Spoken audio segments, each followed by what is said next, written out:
Olá, muito boa noite! Estamos chegando para mais uma edição do seu Cidade Alerta, aqui na TV Adonai, no canal 19, você sabe. A TV do Bem é afiliada à Record TV Belém, TV Adonai, essa é a TV. Obrigado pela sua companhia, obrigado pela sua audiência. Começamos agora mais uma edição direto na notícia.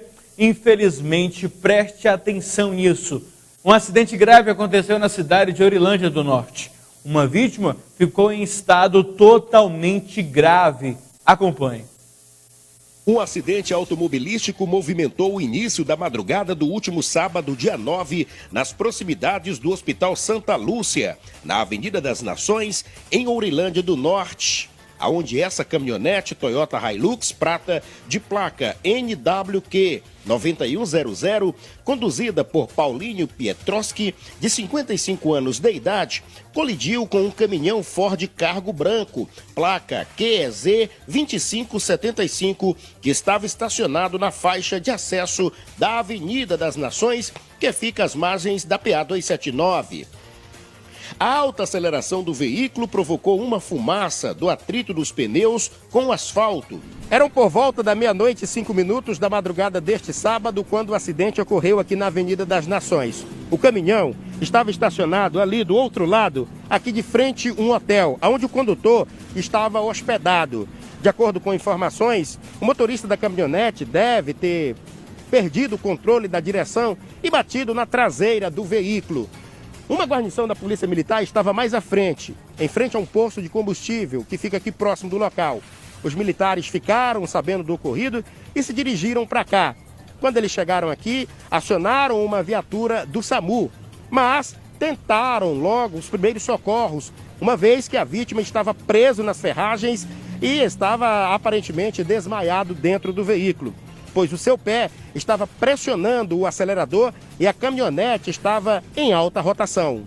Imediatamente, a guarnição da Polícia Militar, comandada pelo cabo Cardoso e composta pelo também cabo Manassés, e os soldados Enilson e Andreike, chegaram ao local e empregaram todos os esforços em resguardar pela vida do senhor Paulinho. E, rapidamente, iniciaram as tentativas de resgatar a vítima, que estava presa às ferragens da caminhonete, pois seria inviável esperar a chegada do SAMU no local para o resgate, já que a caminhonete estava com alto risco de incêndio, pois havia vazamento de combustível da mesma no solo. Assim, os policiais abriram a porta do veículo, desengataram a marcha e desligaram a chave do contato para cessar a aceleração do veículo. Em seguida, os policiais iniciaram as tentativas de mover a picape para trás, pois o dano na parte metálica foi grave e o condutor estava preso sobre o volante, fragmentos do para-brisa e a ferragem da cabine. Após o término do resgate, o soldado Enilson sofreu mal-estar devido à intoxicação pela fumaça causada pela caminhonete no acidente e recebeu atendimento médico. O senhor Marcos Antônio de Oliveira se apresentou como dono do caminhão e foi encaminhado à delegacia da cidade para os procedimentos legais cabíveis diante do sinistro. A caminhonete também foi guinchada para o pátio da delegacia de polícia. Segundo informações, o condutor da caminhonete sofreu ferimentos graves e foi transferido para o Hospital Regional em Redenção.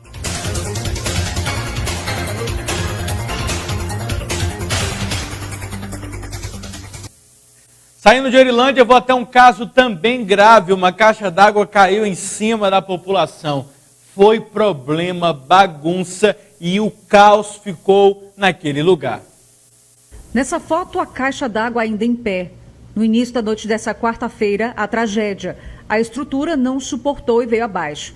Veja nesse vídeo, ao fundo, o exato momento em que a caixa desaba. A rotina era normal na pequena cidade às margens do Rio Amazonas.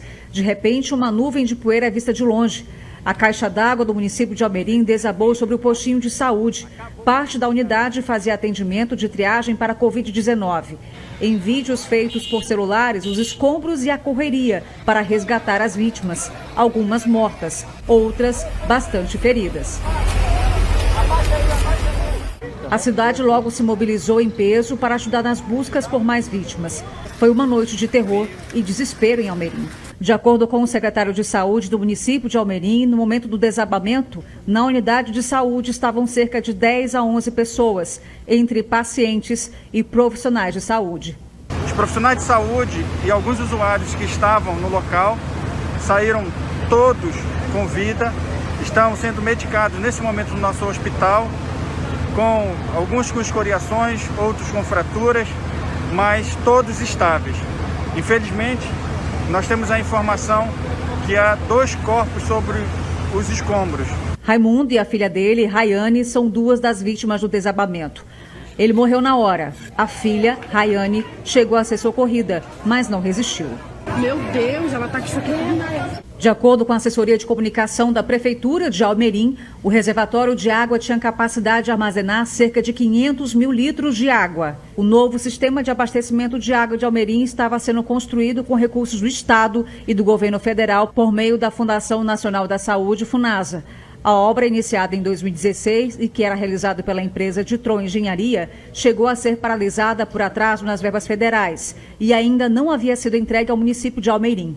A gente tinha nesse sistema uma esperança muito grande de poder atender melhor a água na nossa cidade. Nós tivemos o nosso posto completamente destruído, vítimas, filhos de Almerim, e a gente está aqui, né, unindo forças para justamente fazer justiça, para que tudo possa ser esclarecido, possa ser levantado. Nós temos a nossa consciência tranquila, que estamos prestando todo o apoio, todo o auxílio necessário, tanto para a família das vítimas, quanto para as buscas, para que as coisas possam acontecer da melhor maneira possível. A Polícia Civil já instaurou inquérito para apurar as causas do desabamento. O laudo pericial deve ajudar nas investigações. O engenheiro responsável pela obra deve ser ouvido. O procurador jurídico da Prefeitura de Almerim informou que há uma equipe da Secretaria de Obras Públicas do Estado do Pará, SEDOP, em Almerim, acompanhando o caso. A própria de engenheiros da SEDOP, junto com a sua secretária adjunta, que está iniciando os trabalhos para verificar as causas do acidente, verificar quais foram os danos causados na própria estrutura e nas estruturas vizinhas, na nossa caixa d'água antiga, nas casas que foram atingidas, para assim determinar as responsabilidades e a restauração, o reparo dos danos eventualmente causados. Espero também que seja visto logo a questão de uma indenização para as famílias que foram afetadas por esse problemaço aí, né? Que perigo. Mas você vai acompanhar agora a história de 2 paraenses que venceram a Covid-19. Um exemplo de força, perseverança, que pode ajudar muitas pessoas. O número de pessoas internadas no Hospital Regional em Altamira, por conta da doença, chegou a apenas 15. Há 3 dias, em 31 de julho, esse total era maior, 24 internados. É o que diz o último boletim diário divulgado pela CESPA no início da noite de domingo. Contudo, a atualização não especifica quais desses pacientes estão na clínica e quais ocupam algum leito na UTI. É importante destacar ainda que desde que foi inaugurado, o hospital de campanha tem dividido essa demanda com o HRPT. Mas esse cenário de aparente estabilização só está sendo percebido recentemente. O número de infectados é outro dado que chama a atenção. De acordo com as estatísticas divulgadas pelo Estado, no dia 31 de julho, Altamira estava com 3.240 vítimas da doença. No domingo, 3 dias depois, o crescimento era tímido, de apenas 29 casos. Seria o pico do coronavírus na região da Transamazônica e Xingu? A gente tem 2 prováveis explicações. A primeira é que realmente esteja reduzindo o número de casos na nossa região, né? Tem um estudo que demonstra que o pico da doença é alcançado quando de 10% a 20% da população é infectada. E nós estamos nesse nível. Então pode ser que nós chegamos no pico e já estamos decrescendo. A outra hipótese é que, com o passar do tempo, as pessoas relaxam, né? E diminui a quantidade de testes, consequentemente diminui o número de doentes. Né? O que a gente tem de certeza até agora é que reduziu realmente o número de internações. Então, ou as pessoas estão demorando a procurar o atendimento de saúde, né? E isso implica que quando ele chega lá já chega grave, é um problema muito sério, ou então realmente nós estamos num pico e descendo já o número de casos, diminuindo de fato o número de casos. Dr. Denis, juntamente com outros pesquisadores, já haviam feito uma projeção sobre o pico da doença em Altamira e região há 2 meses. O pesquisador revelou ao Grupo Mirante que a curva da Covid-19 finalmente começaria a ser achatada entre o fim de julho e o início de agosto. O que isso indica? Que as nossas projeções funcionaram de certa forma, mas os novos estudos demonstram que não precisa chegar a 50% da população doente para chegar no pico. Ou seja, de 10% a 20% da população que adoeceu já chega no pico da doença e daí para frente só diminui o número de casos. E é o que a gente está observando agora. A gente não sabe se isso de fato é verdade, né? Como eu já disse, só vamos saber daqui a algumas semanas, que a gente vai observar o comportamento da doença na nossa região. No entanto, o número de mortes ainda é preocupante. O que a gente precisa observar é daqui para frente, os que vão adoecendo, se eles vão continuar indo para um estado mais grave da doença e vão progredir até a morte. E isso que precisa ser observado. Os que já adoeceram há 15, 20 dias atrás, esses foram que já morreram. Mais um alerta importante que deve ser considerado é que com a reabertura do comércio não essencial em Altamira, muitas pessoas estão tendo a falsa sensação de que o pior já passou. Tanto que tem sido comum grupos de pessoas sem máscaras em ruas, fazendo caminhadas ou aglomeradas em vias públicas. E isso é grave. E segundo os especialistas, se não houver consciência sobre a necessidade dos cuidados de proteção e isolamento social, a conta pode chegar lá na frente. As pessoas que não adoeceram ainda podem adoecer. E a gente não sabe, dessas que vão adoecer, quais vão morrer ou não. Porque o que a gente observa na nossa região é que está morrendo muitas pessoas jovens. Enquanto isso, muito nos alegra ver cenas como esta, protagonizada pela senhora Tereza Toscano, de 94 anos de idade. A idosa, mesmo com pressão alta, venceu a Covid-19 após ficar internada na UTI do Hospital de Campanha por 10 dias. A filha dela falou com a equipe do Hospital de Campanha logo na saída. Foram várias noites sem sono, sem dormir, mas graças a Deus hoje chegou a vitória e ela vai voltar para casa curada, graças a Deus. A Neuza Cordeiro é outra entre tantas que recebeu a cura da Covid-19. Ela vai comemorar 2 vezes o seu aniversário. O primeiro deles aconteceu no dia 24 de julho, quando ela recebeu alta após vencer a Covid-19. O segundo aniversário, este de fato, vai acontecer com a família no dia 9 de agosto. Ela tem muito a comemorar. Graças a Deus, a vida, hoje eu tô nascendo de novo.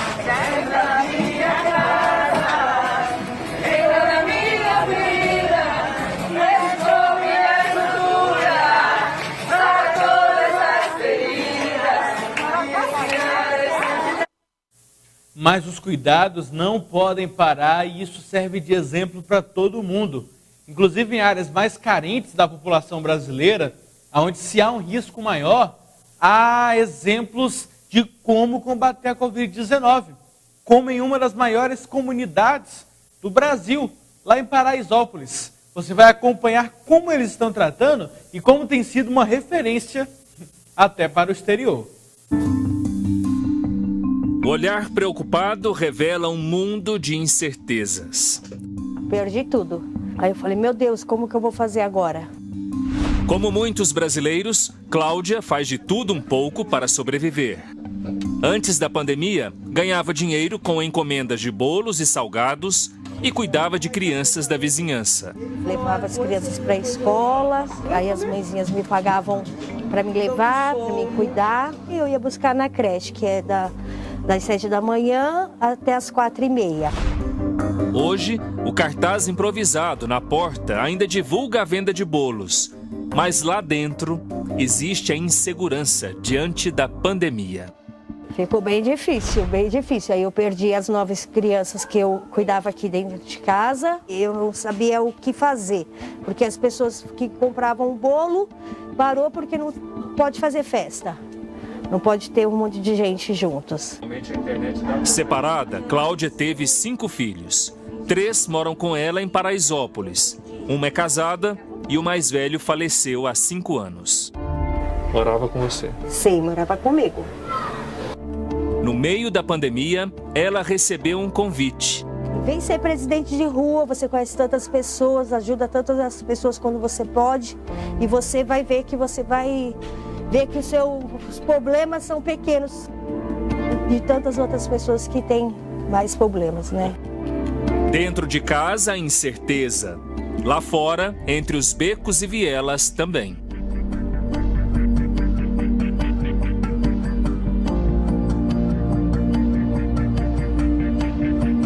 Nas casas de alvenaria precária, os tijolos avermelhados contrastam com o céu azul e com as mansões e prédios luxuosos do bairro ao lado. E assim, definem os tons da paisagem de Paraisópolis. A falta de emprego e de renda se tornou ainda pior com a crise da pandemia, que agora leva uma população já carente a um problema maior: a fome. Esse espaço é a sede de vários projetos sociais aqui na favela de Paraisópolis. É também um local escolhido para a entrega de marmitas para a população mais carente durante o período de pandemia. A fila é aquela lá. Vamos lá? Você deu o nome? Você está levando para quem? Essa daqui eu já estou levando uma pro meu irmão, certo? Uma para minha mãe e uma pro meu pai. Douglas é auxiliar de obras, mas o trabalho é cada vez mais escasso. Com a pandemia ficou mais difícil. Ficou bastante. Muita coisa parou, muitas coisas fechou, o serviço ficou pouco. A renda também caiu bastante. De acordo com o último censo populacional, em 2019, Paraisópolis abriga cerca de 70 mil pessoas. Mas a sensação é de que esse número é ainda maior. A Associação de Moradores acredita que o número esteja em torno de 120 mil habitantes. Graças a doações, uma parte dessas pessoas consegue cestas básicas e pelo menos um prato de comida todos os dias. A maior parte das marmitas é preparada aqui mesmo no centro social. Eles já chegaram a fazer até 10 mil marmitas por dia. Mas a doação dos alimentos caiu pela metade. E hoje eles conseguem entregar em torno de 5 mil marmitas. Sempre de segunda a sábado e apenas no horário de almoço. Divorciado, Maicon cria os 2 filhos, Miguel e Manu. Tinha um salário de pouco mais de R$1.000 por mês. Só que durante a pandemia, ele perdeu o emprego em um restaurante. E como que você está sobrevivendo com seus filhos aqui em Paraisópolis? Cara, eu tô com uma força grandona da minha mãe, na verdade, e com auxílio, com marmitas, cestas básicas, é com isso que a gente está conseguindo dar um jeito. O que você não está conseguindo comprar ou pagar agora que você está sem emprego? Acho que caixa de leite dele, as coisas que ela, como ela é menina, ela precisa, creme de cabelo, essas coisas. É difícil para um pai ficar numa situação dessa? Ainda mais quando eles pedem alguma coisa, aí que me dói mais ainda o coração, porque tipo, eu faço qualquer coisa por eles.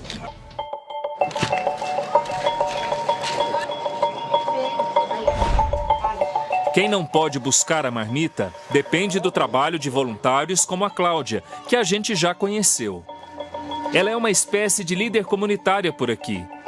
Antes de cozinhar e cuidar das crianças, ela vai lá no centro social, abastece as sacolas e começa um sobe e desce pelas vielas. De casa em casa, entrega o almoço para até 50 pessoas. Obrigada, A importância dessa marmita para a senhora? Bom, é válida, porque eu perdi, né, o serviço que eu tinha, né? Aí eu fiquei só com a aposentadoria. Mas o dia de Cláudia ainda não acabou. A gente passou por essa viela. Sim. Fica perto da casa da Cláudia, agora a casa dela tá para cá. Sim. Vamos lá? Vamos. Podem entrar, sejam bem-vindos. Obrigado. Depois de dar comida para as crianças, ela ajuda como pode a filha Samira, de 11 anos, nos estudos online. Aí eles ficam em casa por conta da pandemia e ficam sem aula. Ficam sem aula e ficam em casa. Mas a internet compartilhada com os vizinhos nem sempre ajuda. A senhora não consegue pagar uma internet melhor? Não. Não, 50 reais e já dá aquele aperto, mas vai indo. Cláudia também ajuda a conscientizar a população de Paraisópolis. No começo, a gente auxiliava as pessoas, as famílias, a usar máscara. Estava muito difícil das pessoas quererem usar máscara. O álcool em gel, passar na mão, lavar as mãos. O trabalho da Cláudia é voluntário, mas, para alguns, sair de casa é questão de sobrevivência. Esta é a principal rua comercial de Paraisópolis. Agora o movimento começa a voltar ao normal por aqui. Mas no auge da pandemia, comerciantes tiveram de baixar as portas, encerrar negócios e enfrentar os prejuízos. Sim, sempre tem, porque a gente tem um custo fixo todo mês, né? Tem aluguel, água, luz, telefone. E essas despesas, elas são mensal. Então, se você não trabalha, a despesa é transferida para o mês seguinte. Por outro lado, teve quem desafiasse a pandemia, justamente para não falir. Bom, a gente ficou com a loja aberta, né? Porque como tem aluguel para pagar, funcionário... Vendas caíram quanto? Pela metade. Porque o povo tinha medo de entrar, o povo tinha medo de sair na rua. Você fechou uma agência de viagens. Sim. Precisou demitir alguém? Não. Eu preferi fechar uma e centralizar as vendedoras em uma só. Aí não mandei ninguém embora. Durante o dia, é assim que Paraisópolis tenta contornar os efeitos da pandemia na vida das milhares de famílias que vivem por aqui. À noite, o movimento na comunidade também mostra um cenário de retorno à normalidade, mas nem sempre com a população usando a proteção adequada. Os famosos bailes funk não estão mais acontecendo, mas em alguns pontos, música e pessoas reunidas. O vai e vem mostra que grande parte dos moradores abriu mão das máscaras durante a noite. Bares, pizzarias e barracas funcionando normalmente. Apesar desse comportamento, iniciativas comunitárias ajudaram a colocar a taxa de mortalidade por Covid-19 em Paraisópolis abaixo da média da cidade de São Paulo. Em maio, o índice foi de 22 mortes a cada 100 mil habitantes. Em toda a capital paulista, 56 mortes por 100 mil habitantes. Um esforço coletivo para conter tanto a doença quanto os efeitos dela. Esperança de gente que, enquanto ajuda, também dá seu jeitinho de sobreviver ao caos urbano e à pandemia. Vamos fazendo os lanchinhos e esperar tudo acabar e ver o que acontece. Acredito que vai melhorar, viu? Eu vou botar a mão para Deus, para cima que está vivo, né? Isso é o mais importante. E outro problema que foi gerado devido à pandemia, e esse é um problema com casais. Vários casais queriam ter filhos, mas infelizmente, pela pandemia, os seus planos foram atrapalhados. Quem sabe alguém que está nos acompanhando passou pela mesma situação ou está passando e quer saber o que fazer. São dicas muito importantes. Uma gestação dura 40 semanas, mas um filho pode ser gerado por anos. Ele nasce no mesmo instante que o desejo de ser mãe. O sonho da maternidade sempre foi um sonho presente na minha vida. Sempre quis ser mãe. Eu só não sabia que esse sonho ia ser tão demorado, tão tardio, né? Luísa, Theo, Maria ou Bento. O nome ainda não foi escolhido, mas o bebê já é chamado de sonho. E esse sonho só se fortaleceu porque há 2 anos eu perdi a minha mãe, que era a minha grande incentivadora também, né, de ser mãe, que me teve tardiamente, né? Juliana tem 42 anos, 17 de casamento. Há algum tempo eles perceberam na casa espaço para mais moradores. Me casei, trabalhei bastante, eu tinha uma rotina muito agitada, de muitas viagens, muitos treinamentos. Fiquei achando que isso podia acontecer depois, em qualquer outro momento, só que o tempo passou e chegou um momento que eu comecei a perceber que eu não estava engravidando naturalmente. O tratamento de uma endometriose que dificulta a gravidez começou faz 4 anos. A gente fez a fertilização, implantou os 2 melhores embriões. E aí eu achei que, com os exames tudo bem, tudo certinho, que ia funcionar. 15 dias depois, o teste veio negativo. Foi quando Juliana descobriu um desafio ainda maior. Nessa investigação, eu descobri um problema na tireoide, Então, esse problema eu fiquei tratando por 2 anos e um pouquinho. Quando eu voltei para o consultório fazendo mais exames, ela falou, olha, da tireoide tá tudo ok, mas a endometriose deu uma piorada boa. E aí, quer dizer, fiquei fazendo um tratamento com injeção por 3 meses. E quando terminou o tratamento da injeção, veio o coronavírus. Um conflito entre o relógio biológico e uma pandemia que pede para muitos planos serem adiados. Foi com este contraste que milhares de mulheres se depararam. A minha primeira sensação foi a de que sempre existe alguma coisa impedindo, que esse sonho seja realizado. Dos 5 embriões, 3 continuam congelados. Quando tudo for liberado, eu vou poder, enfim, escolher quantos eu vou implantar, porque eles são de épocas diferentes, não dá para implantar os 3 juntos. Então tem que implantar 2 ou 1, por sequência.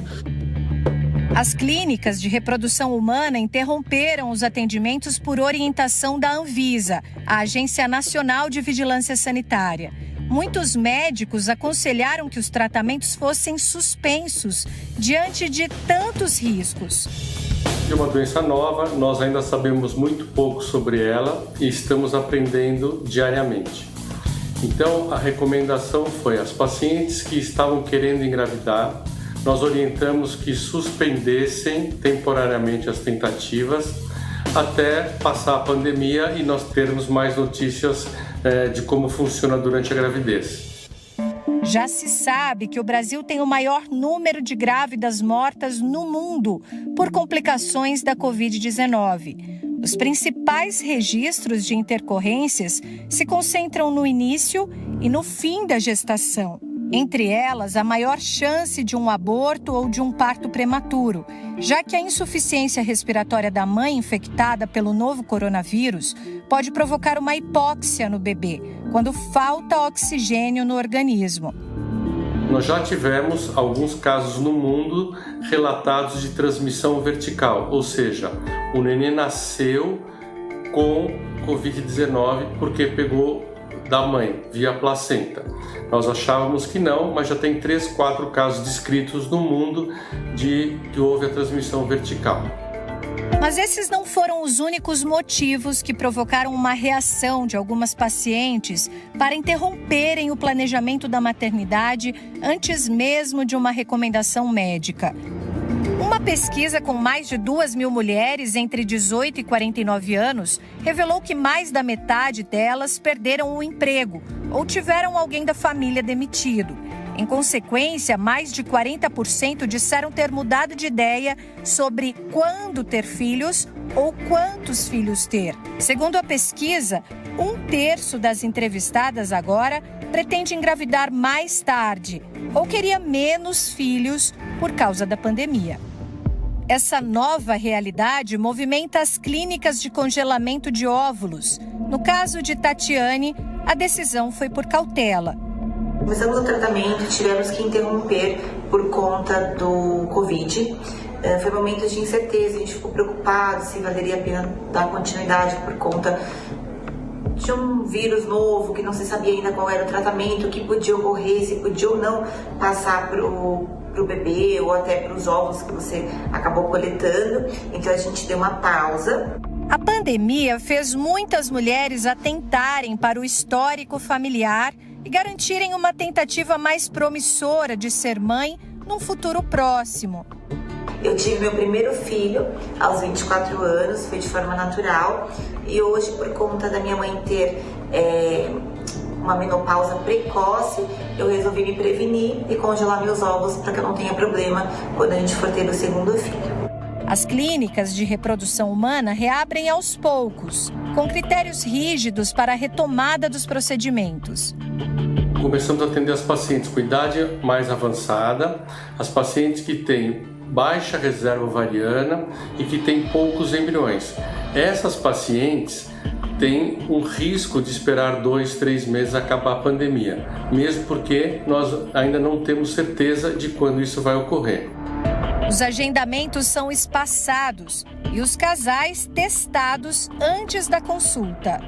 A idade de Tatiane permite esperar um pouco mais. E embora a Juliana também esteja livre da doença e numa faixa etária desafiadora, ela ainda não se encaixa no perfil que está sendo priorizado neste primeiro momento.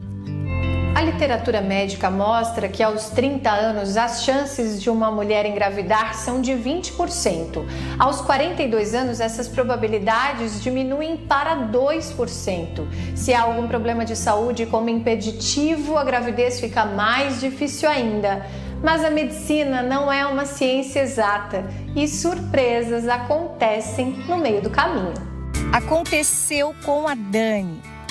Após muita investigação, em janeiro desse ano, eu recebi o diagnóstico de endometriose profunda, o que agravava muito o meu caso, porque por conta de todo o meu histórico, então as chances da gente engravidar naturalmente eram muito pequenas. Não era impossível, mas eram muito pequenas.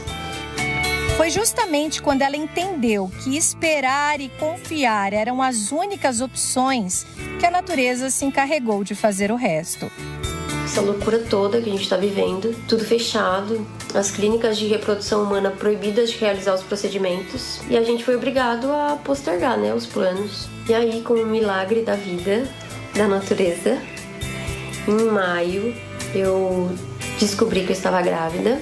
Depois de 2 anos de tentativa, depois de ter recebido vários diagnósticos, inclusive de que eu não engravidaria naturalmente de maneira nenhuma, que a chance era 0. Estamos nós aqui, grávidos de 3 meses e meio.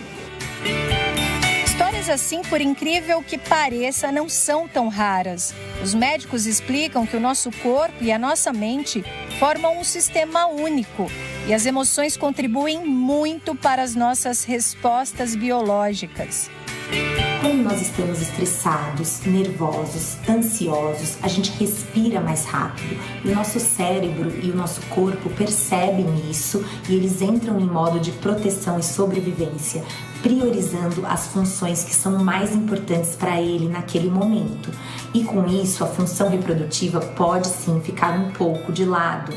É muito importante que a mulher e o casal estejam equilibrados do ponto de vista emocional. Então, sonhar é sim a etapa que antecede tudo. É por isso que cada vez que a Juliana abre essa porta, imagina que logo mais o cômodo vai virar um quarto de bebê. Afinal, o filho, a filha ou os filhos já nasceram no coração. Quando a pandemia acabar, muitos planos recomeçam. Eu acredito que vai dar tudo certo, né? Estamos fazendo a nossa parte, confiando que o melhor vai acontecer. Especialistas trazem uma informação relevante para você que está nessa caminhada, está nessa batalha, acompanhando. Temos imagens já, comandante Gisele? Temos imagens? Coloque imagens na tela porque é muito importante. Especialistas dão dicas de como agir na hora de renegociar as dívidas.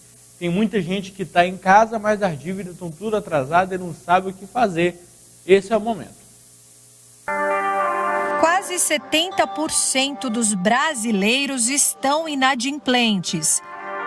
A última pesquisa de endividamento e inadimplência do consumidor mostrou mais uma alta histórica no mês passado, desde 2010. O tempo médio de comprometimento das prestações em atraso chega a quase 8 meses e o cartão de crédito lidera a principal preocupação de quem ainda não sabe como nem quando pagará o que deve. Por trás da estatística, histórias de milhares de famílias que, em muitos casos, perderam emprego ou renda nesta pandemia. Perdi meu emprego um pouco antes da pandemia e no momento estou trabalhando como babá. Aceitei essa oferta porque afinal preciso sobreviver. Devido a essa situação, acumulei algumas contas, ficaram algumas contas atrasadas. O que acontece? Pago uma por vez, porque não consigo pagar todas de uma vez. Boleto, fatura, conta, calculadora, bloco de notas, as pessoas têm passado a maior parte do dia assim, diante de tudo isso. Por outro lado, os credores entraram, digamos, numa fase de flexibilização. Já entenderam que se não facilitarem, há um risco muito grande dessas dívidas encalharem por meses ou até anos, por causa da crise provocada pelo novo coronavírus. E aí, negociar ou prorrogar? Essa é a dúvida que tem tirado o sono de muita gente. Antes da pandemia, tínhamos 64 milhões de brasileiros inadimplentes. Nesse momento, temos mais de 90 milhões de brasileiros que não estão conseguindo pagar mais as suas contas, com nome sujo, inadimplentes. Mas seria esta uma oportunidade ou uma ameaça? Essa foi a pergunta que Nayara e o marido mais se fizeram quando ele foi demitido. Muitas pessoas se questionam: usar ou não o fundo de garantia para eliminar as dívidas? Direcionar ou não o seguro-desemprego ou o auxílio emergencial para uma renegociação? Aí depois que ele foi dispensado, ele ficou 7 meses desempregado, acumulou algumas contas, nesse período. Entre elas água, luz, telefone, uma dívida de cartão de crédito. Os bancos fazem campanhas para que pelo menos pareça uma oportunidade. Desde o início do ano, os juros cobrados para uso do limite do cheque especial, historicamente abusivos, estão limitados por diretrizes do Conselho Monetário Nacional a 8%. Ainda assim, a correção anual é alta, passa de 150%. A Serasa, por exemplo, órgão de proteção ao crédito ligado ao Banco Central, contempla 9 milhões de brasileiros numa condição especial de pagamento. São mais de 25 milhões de dívidas que ela tem essa condição especial com pagamento de até R$100 para fazer a quitação do débito. Essa dívida ela pode ser paga, seja à vista, parcelado, de acordo com a preferência da pessoa. Então a gente estimula com que todo mundo que tenha porventura um débito em aberto, uma dívida em aberto, acesse o site do Serasa Limpa Nome, consulte seu CPF e veja se tem alguma dívida disponível. Quem preferir um acordo presencial pode ir até uma das 7.000 agências de correios espalhadas pelo Brasil. No endereço de Nayara, as propostas chegaram de todos os lados e as simulações vararam madrugadas. Conseguimos também quitar uma dívida de cartão de crédito, conseguimos 90% de desconto na dívida. E a água e a luz, que a gente estava meio com medo, de acumular e cortar, acabou que a gente teve descontos e a gente conseguiu colocar, nossas contas assim quase todas em dia. A gente acabou sendo beneficiado, porque as contas ficaram mais fáceis, para pagar. O especialista em educação financeira confirma: a fase é oportuna, mas igualmente perigosa.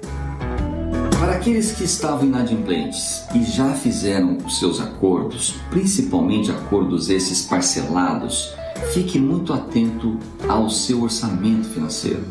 Esta parcela negociada precisa encaixar lá dentro do que você ganha e do que você gasta. É importante, porque assim você vai honrar esse compromisso. Caso contrário, você assinou um contrato de confissão de dívidas e você pode sim ser executado pelo total daquela dívida.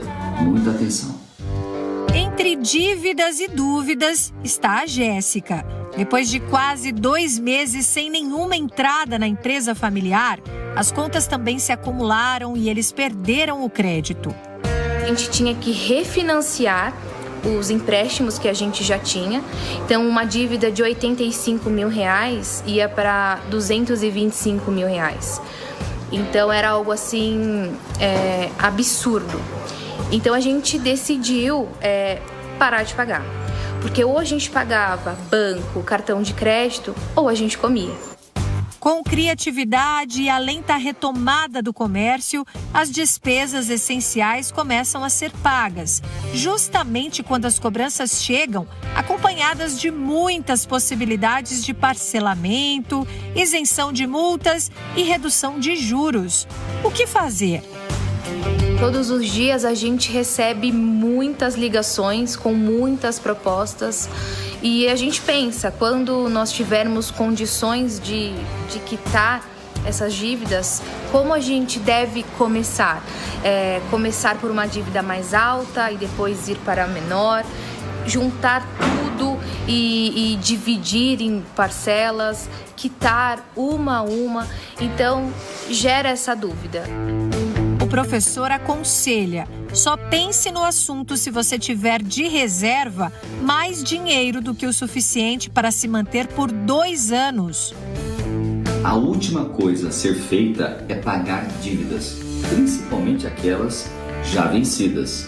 É hora de negociar, sim, mas com cautela. Pense, a pandemia ainda não acabou. Não sabemos quanto tempo vai demorar. O caminho mesmo é ter uma reserva financeira que possa aí suportar os seus gastos, o seu dia a dia, pelo menos por 12 ou 24 meses. Mas e quem tem imóveis ou carros financiados?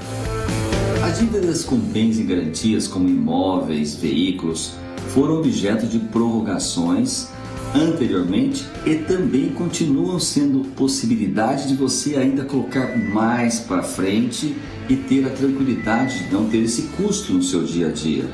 Lembre-se, é um direito que você tem. Estamos em calamidade pública.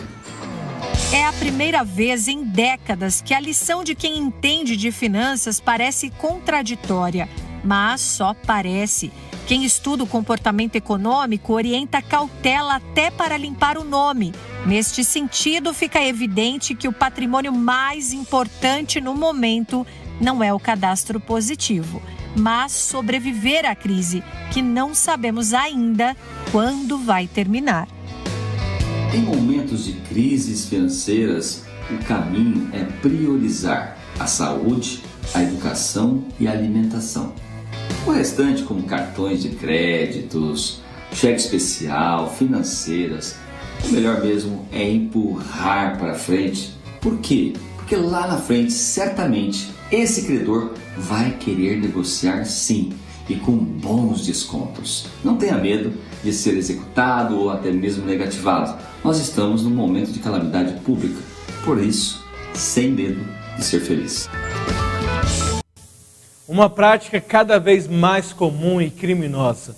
Um homem se passava por bombeiro, acreditem, por bombeiro, para enganar pessoas. Para essa mulher, um homem de confiança. Não tinha como ter medo, porque eu estava do lado de uma pessoa fardada, de um bombeiro. Para esse empresário, um homem de negócios. Não tem nada no nome dele, não porta documento e consegue abrir uma estrutura e levantar um dinheiro poderoso, né? Às custas da boa fé das pessoas, né?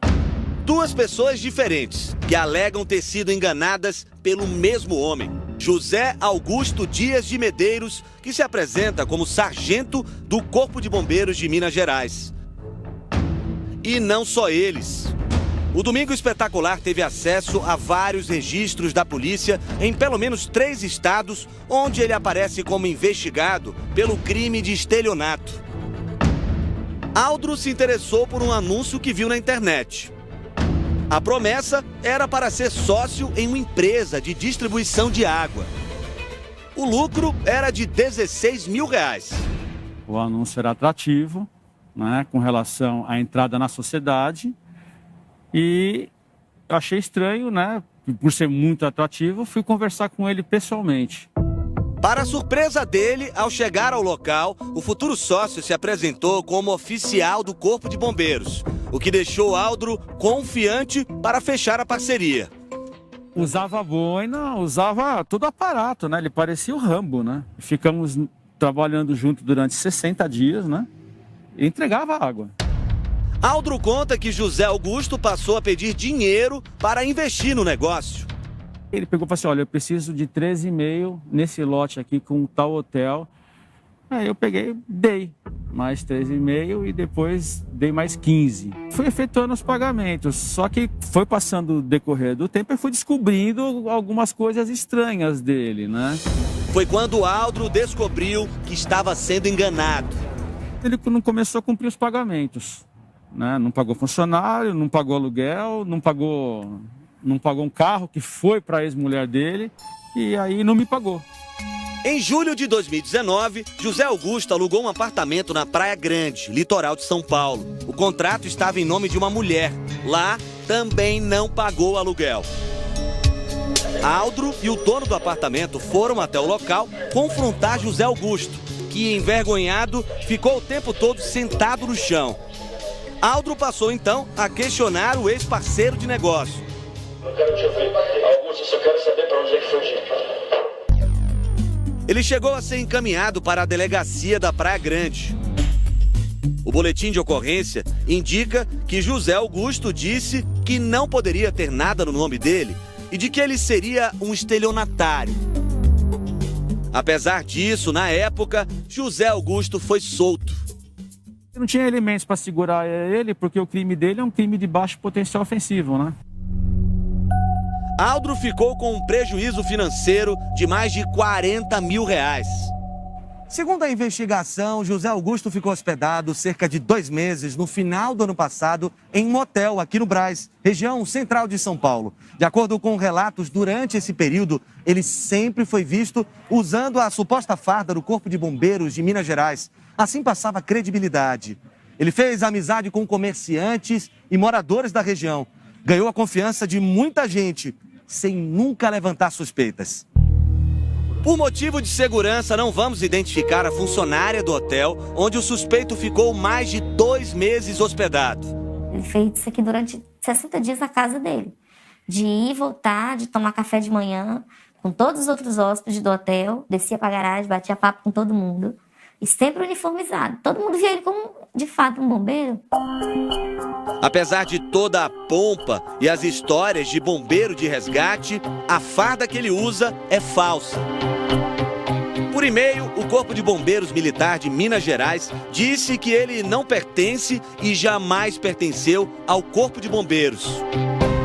E eles ainda dizem que a farda mostrada nas imagens não tem semelhança com nenhum dos fardamentos utilizados.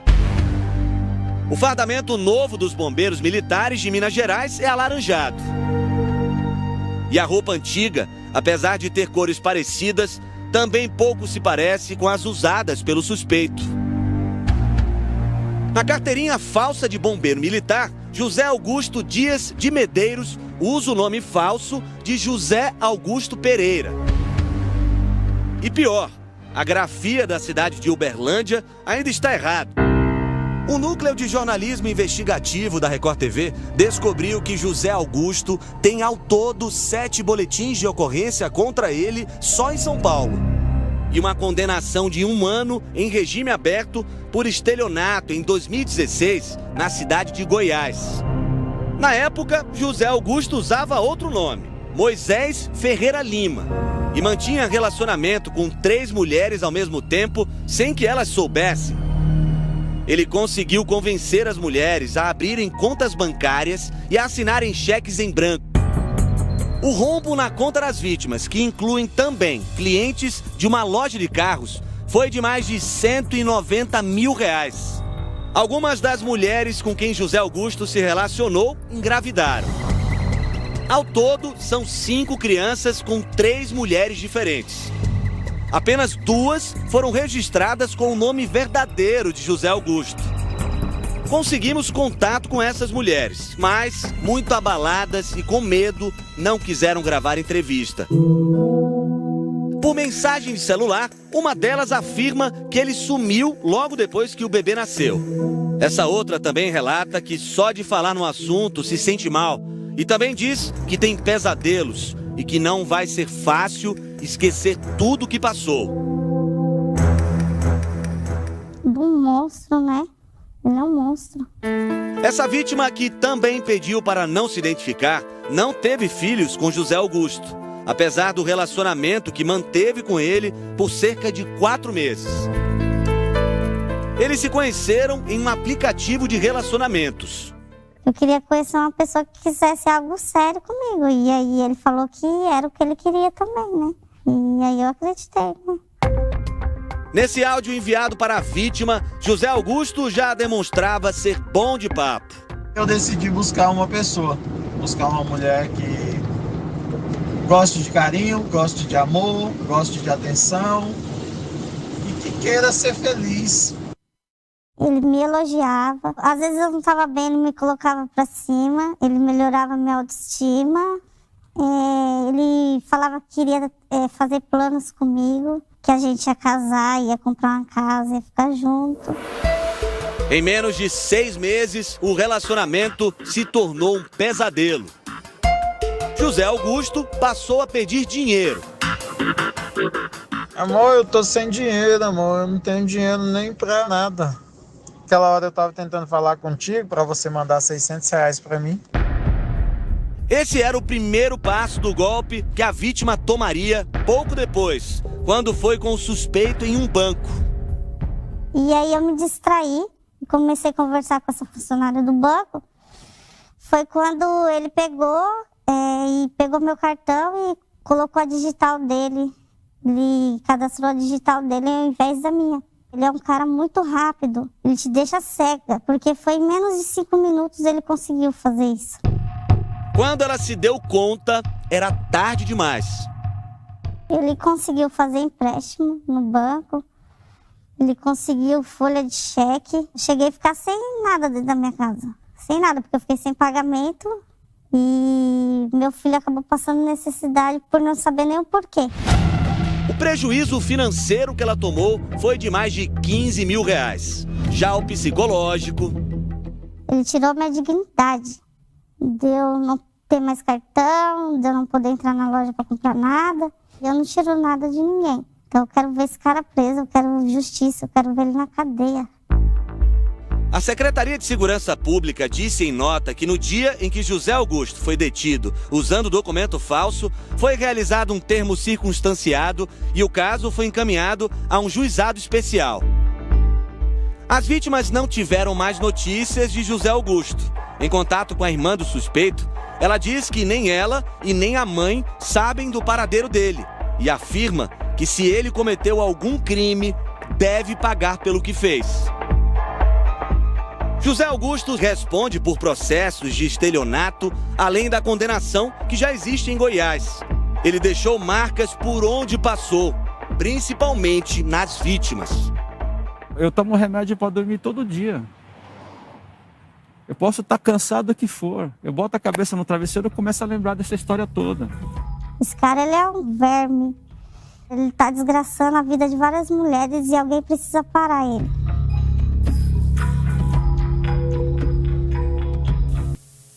Quanta irresponsabilidade, não é verdade? Todo mundo em casa e os cuidados com a alimentação nem sempre são seguidos à risca. Resultado disso tudo? Uma má alimentação. Mas você vai entender agora como se alimentar bem e evitar os problemas. Todo mundo conhece a receita de uma alimentação saudável. Pela manhã eu tomo suco, café da manhã, uma fruta. Agora, colocar tudo isso em prática é outra história. É difícil comer bem, é difícil você fazer alimentação saudável. E é caro também, né? Cada um tem o seu motivo. A Débora reclama do preço. Muito caro. O Ricardo diz que não tem tempo. Por conta da correria, dia a dia, você vê que a minha vida é uma loucura. Para o Antônio, cozinhar é difícil. Eu acho bem difícil, acho quase impossível. Já a dupla Jean e Duane não consegue abrir mão de comidas gordurosas. Aí rola essa coxinha, né, Duane? Com certeza. Uma pesquisa feita pela Associação dos Consumidores com 2.400 pessoas mostrou que 80% gostaria de comer direito, mas não consegue. As principais razões são justamente estas da Débora, do Ricardo, do Antônio e do Jean e Duane. Falta de dinheiro, 57%. Falta de tempo, 36%. Resistência para abrir mão de doces e frituras, 37%. E a dificuldade para modificar os hábitos, 28%. Mas calma, Existem algumas táticas para ajudar nesse processo. Antes de mais nada, é preciso saber o que é comer bem. E comer comida de verdade, é comer isso aqui que está aqui. E saber escolher alimentos como esses coloridos todos, que vêm da terra. Esquecer um pouquinho tanto o que vem da indústria. Esse buffet é bem variado e aqui a gente consegue mostrar bem esse passo a passo. Segundo os nutricionistas, metade do prato tem que estar recheado de verduras e legumes. Tem que ter uma gordura boa, nesse caso o azeite para temperar. Vamos acrescentar aqui grãos e cereais. Grãos e cereais, vamos aqui de esse arroz integral, um pouquinho de feijão, ok? E na sequência precisa de proteínas. Eu escolhi, olha aqui, ó, um filezinho de frango grelhado. E recomenda-se também que a gente consuma de 2 a 3 porções de frutas por dia. Eu escolhi uma laranja. E está aqui um prato cheio de saúde. E com certeza vale a pena investir nessa mudança. A partir do momento que você vê as mudanças ocorrerem no seu físico, na sua mente, você vai realmente ficar cada vez mais estimulado. Isso é determinante para a gente conseguir uma longevidade com qualidade de vida. Comida saudável é cara. Mito ou verdade? Depende. Olhando esses preços fica difícil acreditar. Débora, pela compra que você fez aqui, eu já percebi que você tem hábitos saudáveis de alimentação, né? Sim. Eu procuro, né, toda semana comprar uma quantidade de alimentos saudáveis. E assim, mais ou menos vai dar uns 100, 110 reais essa compra. Tá caro? Muito caro. A quinoa, por exemplo, é considerada um dos alimentos mais nutritivos do mundo. É rica em proteínas, cálcio, ômega 3, 6 e fibras. Mas quase 14 reais um pacotinho com 100 gramas? Fica difícil, né? Por isso que eu falei que eu vou comprando aos poucos. E a castanha do Pará? Uma oleaginosa cheia de gorduras boas para a nossa saúde. Só que o preço... Esse potinho que vale ouro. Esse potinho por R$ 39,80 o potinho. Mas eu tenho uma solução para você. Renata, por favor. Renata é a nutricionista. Renata, dá uma olhadinha no carrinho dela. Tem produtos saudáveis lá. Tudo que tem no carrinho dela, dá para substituir pelo que tem no carrinho que você selecionou? Sim, dá para substituir, porque dá para a gente utilizar a mesma composição nutricional com um valor menor. A castanha, por exemplo, podemos trocar pelo amendoim, que pertence ao mesmo grupo nutricional e custa R$ 6,98 o potinho com 200 gramas. É uma gordura de boa qualidade, então você deve estar consumindo, que ajuda a diminuir doenças do coração. E aí, vai trocar? Já feita a troca. O queijo branco podemos trocar pelo quê? Pelo iogurte natural desnatado. Por quê? Você vai continuar tendo a proteína, o cálcio e com um valor menor. Bem menor. Enquanto 100 gramas do queijo sai por R$ 2,18, a mesma proporção do iogurte custa apenas 87 centavos. Aqui. Tá feita a troca. Bem, eu tô vendo que tem uma melancia aqui. Aliás, a melancia, 1,48 quilos. Então, a melancia, ela pode ser substituída pela cereja. Cereja tá R$ 39,90 o quilo. Até essa cor parecida, porque ela tem as mesmas vitaminas. Ela tem antocianina, que ela é excelente contra o câncer, doenças cardiovasculares, contra o envelhecimento precoce. E tem vitamina C, boa para a imunidade. Então pode fazer essa troca sim. Outra fruta que é fácil substituir é a lichia, que está a R$ 22,90 o quilo, pelo morango a R$ 17,40 o quilo. Ambas ricas em antioxidantes. E tem mais. O que é isso? Damasco? Damasco. O que ela pode substituir por? Pela banana. Pela banana. Olha só. Jamais eu ia imaginar. E assim, é uma fruta que é super saudável, é bem acessível e ela vai ter carboidrato com fibras e bastante potássio. Para você que está inchada, retém líquido, ajuda a eliminar líquido e a baixar a pressão arterial. Ótimo. A sua pressão arterial vai ficar melhor ainda se você comparar os preços, ó. Damasco, R$ 74,25 kg, você já trocou, pôs pra cá. E a banana, R$ 2,48 kg. Para finalizar, a quinoa caríssima, que a gente falou no começo da reportagem.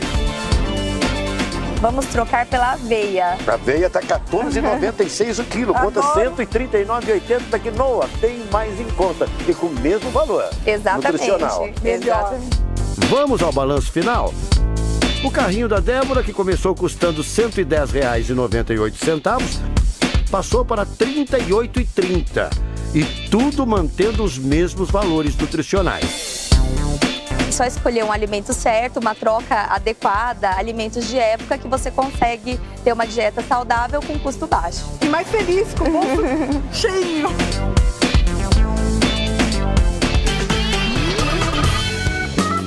Comida saudável não combina com a vida de quem trabalha. Mito ou verdade? Mito. Mas no caso do Ricardo não é tão simples assim. Dá uma geral, arrepia, dá uma força aqui na pista que os caras estão atrapalhados. Ele corre o dia inteiro.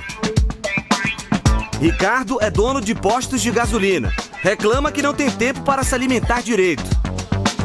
Então tem que se virar na loja de conveniências mesmo. Quibe, coxinha e esfirra.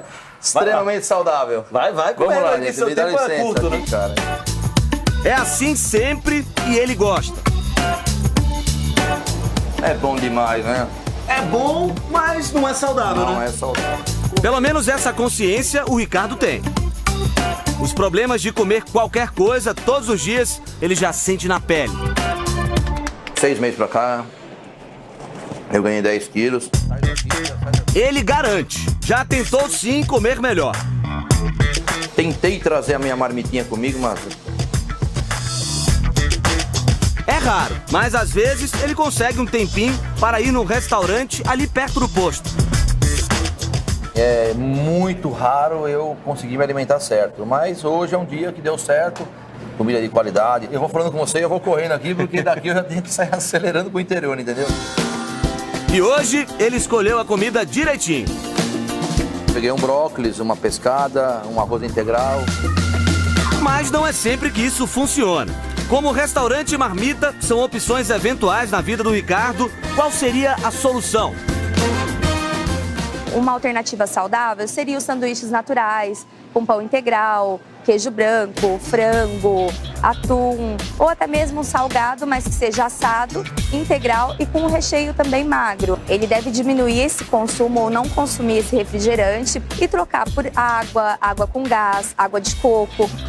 Anotou direitinho, Ricardo? Um dia atribulado e corrido não precisa ser sinônimo de uma alimentação desregrada, não. Isso é mito. A sua saúde agradece.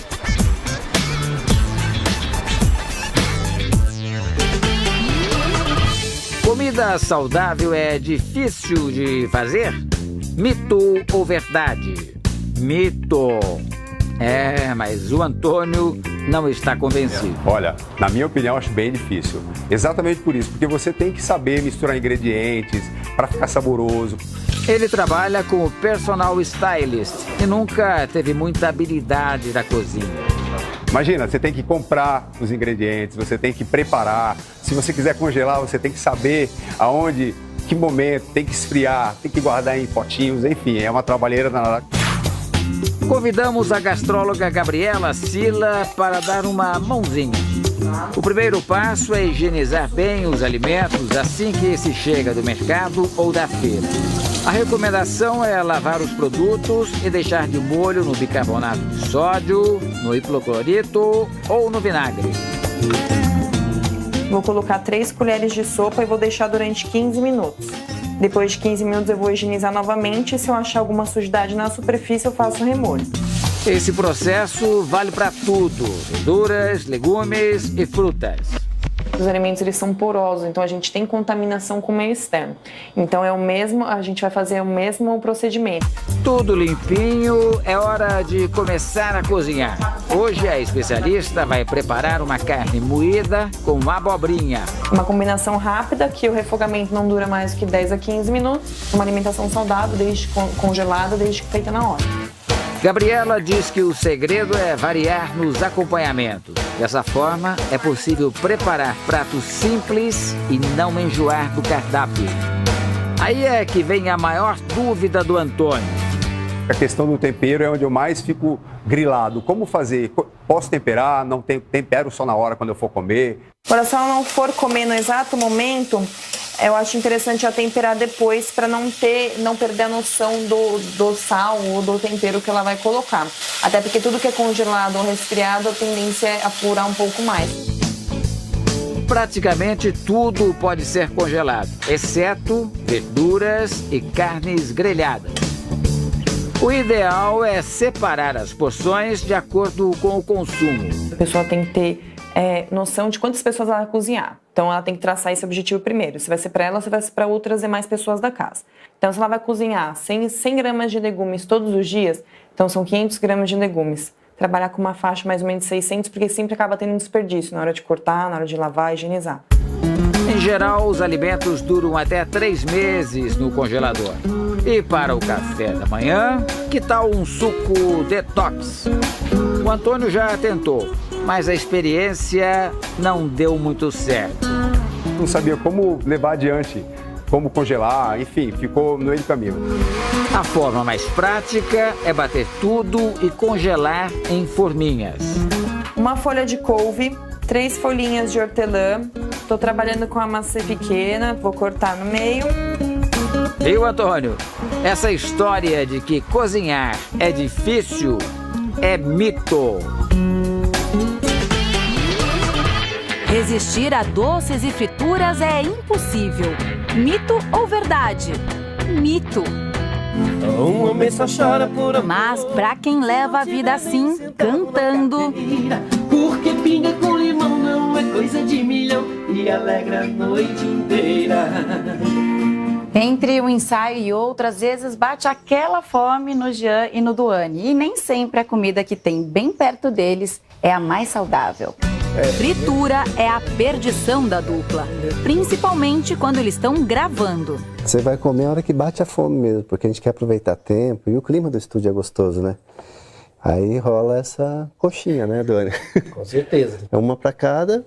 Coxinhas na hora do almoço, coxinhas na hora da janta. E na estrada, entre shows, fica tudo pior. Uma cadeira, beber uma comida. E quando a gente tá viajando, sempre erra o horário do almoço, da janta do restaurante, porque quer ganhar tempo, né? Você quer chegar mais cedo. Aí você acaba ficando com o salgado mesmo, mais prático, né? E mais gostoso. Mas não são só as frituras que fazem a alegria deles, não. Não sei se na hora de dormir ele resiste a bolachinha recheada. Nunca. Pela tua reação, eu já vi que você gosta, assim, dessas coisas de doce, fritura. Muito bom, né? Você assistindo TV, comendo um docinho, biscoitinho recheado. Hábitos ruins formados por alimentos mais práticos são os grandes inimigos da alimentação saudável. Todos esses alimentos são alimentos que realmente eles até viciam. Por isso que são difíceis de você estar eliminando, trocando eles por esses alimentos aqui. Porque o sal, o açúcar, a gordura, eles vão atingir uma região do cérebro que causa uma certa dependência. Para pessoas que têm uma rotina atribulada como o Jean e Duane, aí vão algumas sugestões. Comece com um café da manhã reforçado, com ovos mexidos ou omelete, além de uma fruta. Para os horários da fominha, o melhor é o consumo de oleaginosas, como castanha do Pará, nozes e amêndoas. E claro, hidrate-se sempre. Cerca de 2 litros de água todos os dias. E uma dica, espremer um limão ajuda a desintoxicar o organismo e melhora a digestão. Mudanças simples que enganam a fome e sustentam. Aos poucos, Jean e Duane vão aprendendo. Estranha um pouquinho no começo, mas depois você vai... Eu, no meu caso, estou me acostumando. Porque pinga com limão não é coisa de milhão e alegra a noite inteira. A dupla continua com a gente, desta vez em um restaurante. Jean e Duane, para quem não sabe, são irmãos. Lá atrás, no passado, vocês formaram uma dupla chamada Sereno e Sereninho. Eles se separaram e seguiram caminhos diferentes. Jean fez sucesso com outro irmão, o Giovanni. 30 anos se passaram e a história da família continua a ser escrita. Nós fizemos esse projeto assim, de gravar um DVD, tendo 5 músicas inéditas, dentre elas o Pinga com Limão, tendo também algumas músicas do Duane e Dinei sendo regravadas e alguns sucessos do Jean e Giovanni também sendo gravados pelo Jean e Duane. Já vimos que eles adoram uma coxinha entre uma gravação e outra. Mas os sertanejos não são os únicos a deixar as comidas saudáveis de lado, não. Eu quero chamar aqui 3 pessoas que enfrentam o mesmo problema de vocês. Se juntam à mesa Ricardo, que não comia melhor por falta de tempo. Antônio, que achava que a comida saudável é difícil de fazer. E a Débora, que achava esse tipo de comida muito cara. Reclamações que ficaram no passado. Você já está convencida, vai continuar com o seu alimento saudável, agora mais barato? 100%. 100%? E economizando, que é o melhor, né? E você, Antônio, como é que vai ser sua vida alimentar? Continua difícil por conta da minha carreira, mas eu vou me dar a oportunidade de um dia para poder cozinhar e ter 4 dias, 5 dias de comida congelada. Ricardo, adeus às coxinhas e ao refrigerante? Adeus, de imediato, nem tanto. Mas vai fazer um esforço. Vou fazer um esforço, porque é difícil tirar o que é gostoso, né? Agora só falta a dupla sertaneja mudar de hábito. Hoje vai ser fácil. Ainda mais com pratos tão saborosos e, claro, saudáveis. O que vem de coisa saudável pra gente aí, chefe? Hoje nós temos um peixe assado. O chefe serve ainda legumes e muita salada. E pra fechar, uma sobremesa saudável. Daí, ó. Não é aquela torta de chocolate. Não é aquela torta de chocolate. É um mamãozinho. Uma mudança que só faz bem. O bem mais precioso que a gente possa ter é a nossa saúde. Então, o presente que eu desejo aí para todos vocês é que vocês tenham bastante saúde aí o resto da vida. Vamos dar as mãos, 1, 2, 3, quem errar o passo perde a vez. Saiba mais sobre mitos e verdades da alimentação acessando r7.com/Domingo Espetacular. Cantando e quem desafina cante outra vez. Essa é a realidade que você acabou de acompanhar. Para quem quer se alimentar bem, ter uma vida saudável, viver mais em paz e coisas do tipo, tá certo? E eu quero agradecer demais o carinho da audiência de todos vocês e dizer que amanhã no Balanço Geral estamos aqui esperando vocês com muito mais informação, muito mais notícias. Notícias sobre a programação da Record, inclusive. Hoje você acompanhou no Balanço Geral sobre a novela Jesus, que chegou lá no México. Coloca as imagens para mim aqui. Você acompanhou o resultado da novela, chegando longe. E amanhã também tem muito mais. Então fique atento no programa Top Chef Brasil aqui da Record, nas novelas da Record, na programação da TV Adonai. Tá certo? TV Adonai 24 horas no ar, para você ficar bem informado, para você ficar por dentro de tudo que acontece e ainda te presenteia.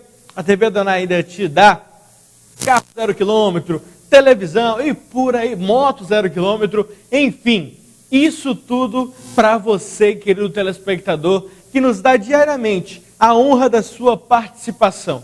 Obrigado mesmo a cada um de vocês que sempre ligam e se ligam na tela da verdade. Novamente, amanhã eu espero vocês com muito mais. Eu vou ficando por aqui dizendo, é hora de cuidarmos, vamos ficar atentos. Mostrei hoje a situação de algumas pessoas que venceram a Covid, mesmo assim não podemos abrir mão dos cuidados, tá certo? Que Deus te abençoe e Deus te guarde, uma ótima noite e até amanhã, se Deus quiser.